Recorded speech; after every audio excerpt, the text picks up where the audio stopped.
ஆ, இந்த அத்தை கிழவி கருணக்கிழங்கு குழம்பையே நல்ல கறி குழம்பு மாதிரிலாம் வச்சிருக்கு. ஆனா என்ன, நம்ம நாக்கு தான் அதை ஏத்துக்காத. சிக்கனு மட்டனு மீன் இறாலு நண்டு கருவாடுன்னு இப்படி தின்னு வளர்ந்த நாக்காச்சே. எங்க போய் சொல்ல நம்ம நேர கொடுமைய. தனியா இருந்து என்னதான் புலம்புவாளோ. காமெடியா இருக்கு இவளை பாக்குறதுக்கு. சுத்தி சுத்தி வந்த ஒன்ன மட்டும்தான். கையை எடுங்க ஹரி. ஏற்கனவே சுத்தி சுத்தி வந்துதான் நான் இந்த நிலைமையில வந்து நிக்கிறேன். ஏய், என்ன சின்ன பொண்ணு சொல்ற?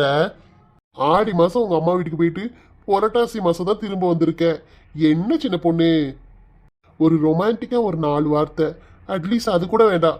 ஒரு சாங்காவது பாடலான்னு பார்த்தா இப்படி மூஞ்சி உருன்னு வச்சுட்டு எரிஞ்சு எரிஞ்சு விழுறையே. வேலை செய்யும் போது இப்படி வந்து டிஸ்டர்ப் பண்ணீங்கன்னா யாரானாலும் கோவம் தான் படுவாங்க. இங்க பாருங்க, சிங்கிள எவ்வளவு பாத்திரம் உங்க அம்மா குமிச்சு போட்டு போயிருக்காங்கன்னு. இதெல்லாம் பார்த்தா எங்க இருந்து எனக்கு ரொமான்ஸ் வர்றதுக்கு? அட, இவ்வளவுதானா? இதை நான் கழுவி தரேன் சின்ன பொண்ணு. ஒரு நிமிஷத்துல பாரேன் பாத்திரத்தெல்லாம் எப்படி பல பலன்னு ஆக்குறேன்னு. அப்படியே ஹரி, எனக்கு ஹெல்ப் பண்ணுவீங்களா? என்ன இப்படி கேட்டுட்ட? உனக்கு செய்யாம வேற யாருக்கு செய்ய போறேன்? வேற என்னெல்லாம் வேலை இருக்கு சொல்லு சொல்லு. சமையல்லாம் பண்ணியாச்சா? என்ன புரட்டாசி புரட்டாசின்னு சொன்னீங்க? சிக்கன்லாம் பொரிச்சு வச்சிருக்கு. என் வயிற்றுச்சல வாங்கி குடிக்கிறாதீங்க. சிக்கனு சிக்கனுங்கிறீங்க, அங்க ஒரே ஒரு லெக் பீஸ் தமா துண்டு, அதுவும் உங்களுக்காம். எனக்கா? புரட்டாசி மாசம் நாங்களாம் யாரும் சிக்கனு மட்டனுன்னு அசைவெல்லாம் சாப்பிடக்கூடாதான். ஆனா நீங்க சாப்பிடலாமா. உங்களுக்காண்டி ஒரே ஒரு பீஸை மட்டும் வாங்கி உங்க அம்மா பொரிச்சு வச்சுட்டு போயிருக்கு. ஏன்னா நீங்க ஏங்கி இழைச்சி போயிருவீங்களாம். அடடா, எங்க அம்மாக்கு எவ்வளவு பாசம் என் மேல. பாசமா? உங்களுக்கு மட்டும்தானே வயிறு இருக்கு, மற்றவங்களுக்குலாம் இல்லல்ல. நீங்க இதுவும் பேசுவீங்க, இதுக்கு மேலேயும் சொல்லுவீங்க.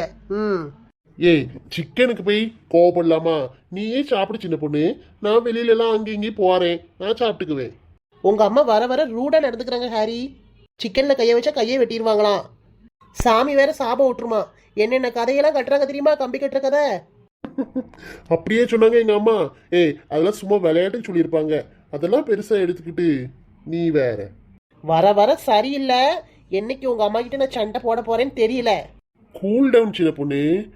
ஏன் காலையிலே இப்படி பொங்கிக்கிட்டு கொந்தளிச்சிட்டு வர? அம்மாடி மருமவளே, இந்தா ஒரே ஒரு சிக்கன் துண்டை வச்சுக்கிட்டு செக் பண்ணதுக்கு வந்தாச்சு. என்னம்மா கூப்பிட கூப்பிட காது கேட்கலையா? என்னங்க தே சொல்லுங்க. சிங்கில பாத்திரம்லாம் போட்டது போட்ட மாதிரி கிடக்குது, கழுவி வைக்கலையா இன்னும்? ஏம்மா, சின்ன பொண்ணே நேத்து தான் வீட்டுக்கு வந்திருக்கா, அதுக்குள்ளேயும் ஏம்மா வேலையா போட்டு சொல்ற? இங்க பாருங்கடி கொடுமையே, அதுக்குள்ளேயும் அவன் புருஷன்கிட்ட இப்படி வத்தி வச்சிருக்காளே. 2 பாத்திரம் கிடக்கிறத கழுவ சொன்னதுக்கு இதை ஒரு குத்தமா போய் உன் புருஷன்கிட்ட சொல்லி கொடுத்துருக்கா. மூட்டி விட்டு தாய்க்காரிக்கும் அவனுக்கும் சண்டை இழுத்து விடலாம் பாக்கா. ஹரி, உங்க அம்மா பேசுறத கேட்டீங்களா? நான் சண்டை இழுத்து விட பாக்குறேனா? நீங்களும் வாயை வச்சுக்கிட்டு சும்மா இருக்கீங்களா? உங்ககிட்ட சொல்றதெல்லாம் எதுக்கு உங்க அம்மாட்ட போய் சொல்லிட்டு இருக்கீங்க? உனக்காண்டி தானே பேசுறேன்.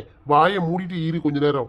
ஏம்மா, புரட்டாசி மாசம் நான்வெஜ் சாப்பிடக்கூடாதுன்னு சொல்லியிருக்கீங்க. எதுக்கு எனக்கு மட்டும் சிக்கனை வாங்கி பொரிச்சு வச்சிருக்கீங்க? இது நல்லாவா இருக்கு? ஒரே வீட்டுல இருந்துக்கிட்டு நான் மட்டும் தின்னுட்டு நீங்க எல்லாம் என்ன சாப்பிடுவீங்க? எங்களுக்கு கருணக்கிழங்கு குழம்பு போட்டு வச்சிருக்கோம்ல. வேலைக்கு போற சம்பாதிக்க உழைக்கிற பையன் நல்ல வாட்ட சட்டமா இருக்க வேண்டாமா? சாப்பிடாம இருந்தா என்னத்துக்கு ஆவ? நாங்க பொம்பளையால வீட்டுல தானே இருக்கோம். வீட்டுல இருந்தாலும் எல்லாருக்கும் வயிறு இருக்கலாமா? இப்படிலாம் யாரையும் பிரிச்சு பிரிச்சு பார்க்காதீங்க. செஞ்சா எல்லாருக்கும் ஒண்ணு போல செய்யுங்க, இல்லைன்னா செய்யாதீங்க. நானும் சாப்பிடாம இருந்துக்கிறேன், எனக்குலாம் ஒன்றும் பிரச்சனை இல்லை. நான் இப்ப உங்கள்கிட்ட கேட்டேனா?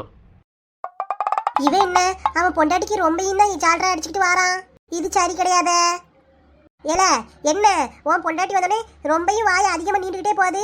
பெரிய ஆள் சொன்னா அதுக்கு ஒரு அர்த்தம் இருக்கும். போ வேலையை பார்த்துக்கிட்டு வந்துட்டான் நம்மள்கிட்டயே கேள்வி கேட்டுக்கிட்டு. என்னமோ பண்ணுங்க.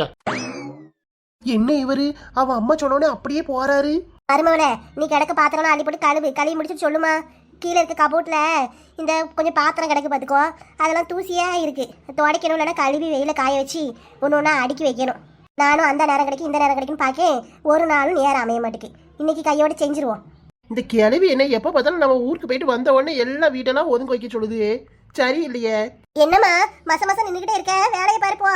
ஏத்தே சரிதான், எனக்கு இந்த கருணக்கிழங்கு குழம்புல இறங்காது. இருக்க பழையதை நான் சாப்பிட்டுக்கிறேன், அதை தூர ஒன்றும் ஊற்ற வேண்டாம்.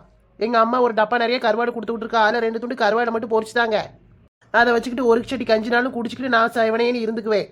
என்னாலலாம் கவுச்சி சாப்பிடாம இருக்க முடியாது சொல்லிட்டேன். புரட்டாசி மாசம் என்ன பொம்பளை இவா இப்படி கறிச்சோறுன்னு அலையிறாளே. இது நல்லா இருக்கா? வீடு என்ன ஆகும்? வீடு ஒன்றும் ஆகாது, இங்கே தான் இருக்கும்.